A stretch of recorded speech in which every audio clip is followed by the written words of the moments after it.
You are with Jane and Pete from EV Depreciation today. So you're maybe looking at a new car, possibly electric, and that big question comes up, doesn't it? How well is this thing actually going to hold its value? Yeah, it's going to drop like a lead balloon. Yeah. It's a common worry, especially with EVs. Exactly.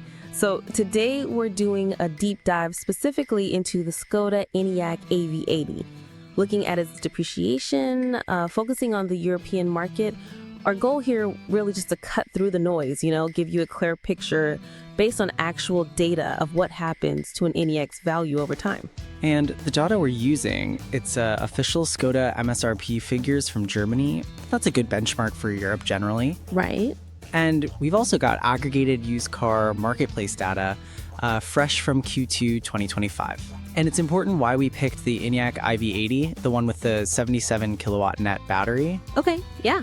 Why that specific one? Well, it hasn't been, a random choice. It's consistently been the most popular, the most widely available trim, basically the volume seller. Got you. So it gives us the best, most representative look at the value trend. Precisely. Really robust insights from that model. Okay, let's unpack this then. That first hit, you drive it off the lot. What does that initial depreciation look like for the Enyaq? It follows a pretty standard pattern, honestly, whether it's electric or petrol. If you look at the 2024 model, which is 1 year old now, it shows about a 15.1% drop from its original list price, the MSRP of $48,900. Okay, 15.1%. So what's that in actual cash? That works out to a loss of $7,300 in just, the first 12 months. Ouch. Significant, but like you said, pretty standard for a new car. Exactly. That first year hit is expected. Let's jump to the older models, say 4 years old. What are we seeing there? Okay, yeah, this is where it gets quite interesting. So the 2021 model, that's 4 years old now. It's lost nearly 40% of its initial value. The starting MSRP was lower back then, $43,950. So that's a drop of about $17,450. 40% over 4 years. So, but here's the key bit. It still retains 60.3% of its original value.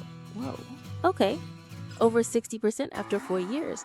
For a mass market EV, that sounds pretty strong, actually. It is. It's a relatively strong performance for an EV of this age and type. Really signals that, unlike maybe some very early EVs, the Enyaq isn't just plummeting, it finds a kind of solid floor value-wise. That 6% retention, yeah, that is surprisingly resilient, especially considering, some stories you hear. But I also noticed something in the data, a price jump. Ah, yes. Between the 2022 models, which were around $44,300, and the 2023 ones jumping up to $48,900. That's quite a hike. Does that skew the percentages? That's a really sharp observation. And yes, that MSRP increase in 2023, that was very noticeable. Was it? It was a direct result of, inflation and all the supply chain pressures we saw. Right.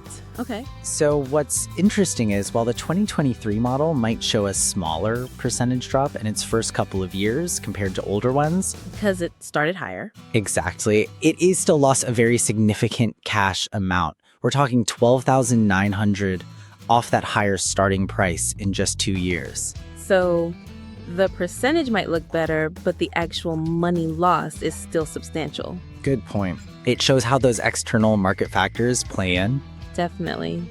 Directly impacts new prices and then consequently the depreciation curve. So looking beyond these year-by-year snapshots, what's the overall trend? Does the value just keep sliding downwards at the same rate, or does it start to, level out? It definitely shows signs of stabilizing. You get that steep initial drop we talked about. The 15%? Right. But then it shifts. It becomes a much more gradual, flattening decline. Okay. So after that first year's roughly 15% loss, you're looking at maybe 11% of its original value lost in year 2. Right. Still significant, but less steep. Then it drops to about 7% in year 3 and roughly 6% in year 4. Ah, okay. So it's slowing down. Exactly. That stabilizing trend, it really suggests the car's core strengths, its practicality, the range, the Skoda build quality. They'd provide a kind of solid value floor once you get past that initial new car hit. Makes sense. So, wrapping this up, the key takeaway from our deep dive seems clear.